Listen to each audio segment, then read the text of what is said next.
धन्यवाद। धन्यवाद सभापति महोदय, आपने ऑपरेशन सिंदूर जैसे महत्वपूर्ण विषय पर बोलने का अवसर दिया। विशेष रूप से आभार व्यक्त करेंगे हमारे पार्टी के राष्ट्रीय अध्यक्ष श्री चिराग पासवान जी का, क्योंकि आज इस बहस में हम पहली महिला सांसद हैं जो ऑपरेशन सिंदूर पर अपना पक्ष रख रही है, ऑपरेशन सिंदूर के फेवर में बोल रही है। हमको गर्व होता है कि आज ऑपरेशन सिंदूर पर बोलने का अवसर हमको मिला, क्योंकि इतिहास में ऑपरेशन सिंदूर को स्वर्णिम अक्षरों में लिखा जाएगा, क्योंकि विश्व स्तर पर इसने एक न्यू नॉर्मल को स्थापित किया है भारत के लिए। ये न्यू नॉर्मल की जो नींव है वो सदियों पहले रामचरितमानस में लिख दी गई थी, जिसकी चौपाई है, बिनय न मानत जल्द ही जड़ गए 3 दिन बीत, बोले राम सकोप तब भय बिनु होए न प्रीत। इसका अर्थ ये है कि विनय और धैर्य जरूर ही महत्वपूर्ण गुण है, पर जब धैर्य का बांध टूट जाता है तो भय के बिना उसका कोई उपचार नहीं बचता। हमारी सरकार के दृढ़ संकल्प से और सेनाओं के अदम्य शौर्य के वजह से आज एक नए भारत को विश्व स्तर पर स्थापित किया गया। ये नया भारत क्या है? ये नया भारत वो है जो शांति के लिए गौतम बुद्ध और महावीर जी के दिखाए हुए पथ पर तो चलता है, पर अगर राष्ट्र सुरक्षा की और राष्ट्र हित की बात हो तो प्रभु श्री राम के धनुष को और श्री कृष्ण के सुदर्शन चक्र को भी उठाना जानता है। आज इस चर्चा के 2 भाग हैं। पहला भाग है पहलगाम पर हुआ अटैक और दूसरा ऑपरेशन सिंदूर। पहलगाम पर जिस तरह से अटैक आतंकवादियों ने किया वो नागरिकों पर अटैक नहीं, वो मानवता पर अटैक है। आतंकवादियों ने धन पूछकर उनकी पत्नी के सामने, माँ के सामने, परिवार के सामने, बहनों के सामने सारे जो हमारे देश के नागरिक हैं उनको मार दिया। हम लोग ये पूरा देश वो चित्र कैसे भूल सकता है जब एक नवविवाहित महिला लाल चूड़ी पहनकर अपने पति के शव के बगल में बैठी थी। इसने पूरे देश को झंझोड़ करके रख दिया था।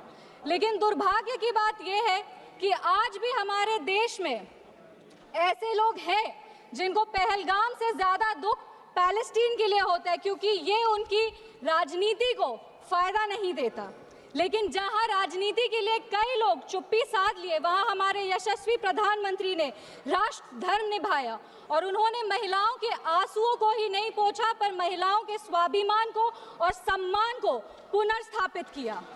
हम बता देना चाहते हैं कि ये एक नया भारत है और आतंकवादी हमले के बाद ये भारत मोमबत्तियां नहीं जलाता, ये दुश्मनों की चिता को जलाता है।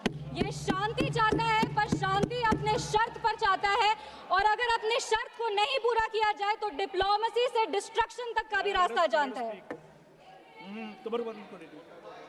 इसी बात पर हम एक शायरी कहना चाहेंगे, खतों का दौर गया अब फरमान भेजे जाते हैं, जो करते हैं भारत की आत्मा परवार वो सीधे कब्रिस्तान भेजे जाते हैं। अभी अपने कांग्रेस के साथियों का बात सुन रही थी और वो कह रहे थे कि 1971 में इंदिरा गांधी ने ये किया है, 1971 में इंदिरा गांधी ने वो किया, पर वो कभी भी 1971 का क्रेडिट बिहार के बेटे जगजीवन राम जी को नहीं देते हैं, जो तब के रक्षा मंत्री थे। बांग्लादेश ने उनको 1971 का वॉर हीरो डिक्लेयर किया था और रक्षा मंत्री होने के जंग के बाद भी उन्होंने सैनिकों के रिहैबिलिटेशन के लिए काम किया। लेकिन कांग्रेस पार्टी इसको कभी नहीं रिकॉग्नाइज करेगी, क्योंकि उनको दलित नेतृत्व से समस्या है। वो सिर्फ उनके साथ रहना चाहते हैं जो बाबा साहब के चित्र को अपने पैर पर रखते हैं।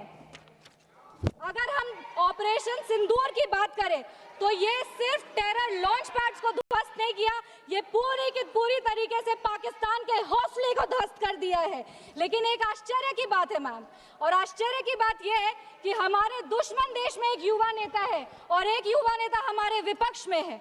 दुश्मन देश का सदन अलग है, हमारे देश का सदन अलग है, वहां के नेता अलग है, यहाँ के नेता अलग है, पर इनका सवाल एक ही है। विपक्ष का सवाल और दुश्मन देश के नेता का सवाल एक कैसे हो सकता है?